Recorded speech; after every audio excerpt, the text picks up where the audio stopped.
Hello, Lower Shore progressives. It is so great to be speaking to fellow progressive organizers and advocates.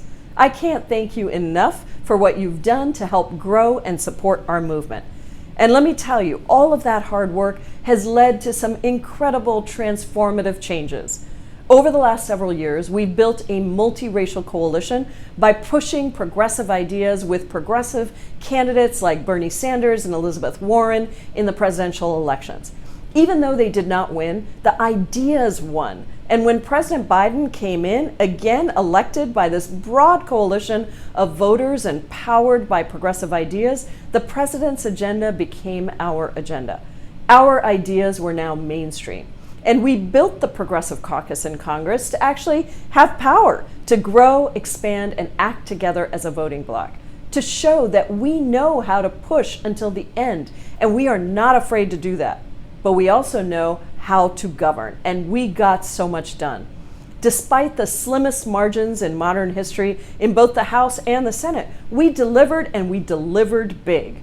When we collectively passed the American Rescue Plan with not a single Republican vote, we made sure that people had money in their pockets with survival checks, shots in arms, and help for small businesses and schools, transportation, and state and local governments. We got people vaccinated and boosted. We increased unemployment assistance, and we put a moratorium on evictions and student debt payments. We passed a child tax credit that cut child poverty in half, showing that poverty is a policy choice, a very bad one, from our government and not a personal failure of our people. We brought unemployment down to the lowest level in half a century, giving workers across this country more power to bargain for better wages and benefits. We passed the biggest investment in our country's infrastructure, not just roads and bridges, but transit, clean water, the electrical grid, and broadband. We passed a $1.5 trillion omnibus package that funded our schools, enshrined protections for survivors of sexual assault, and provided millions of dollars in funding to community-based projects across our country. And even in the face of Senate obstruction, we pushed the White House on an executive action agenda. We have proven we are a nation that suffers from greed and not scarcity. Poverty is a choice, and we have the solution. We can rewrite the rules of our economy to make it work for people of color, poor people, and working people. This is a tectonic shift, and one that you have helped create. It's because all of us embraced a bold progressive agenda that recognizes that every person and every place matters. And guess what?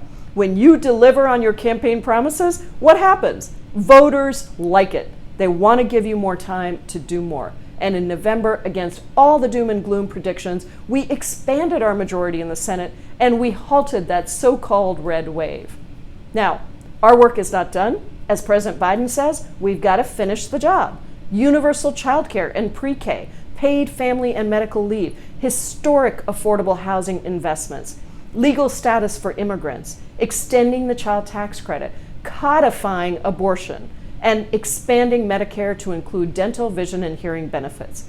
If we take back the House, protect the Senate, and re-elect President Biden, I know we can get that done.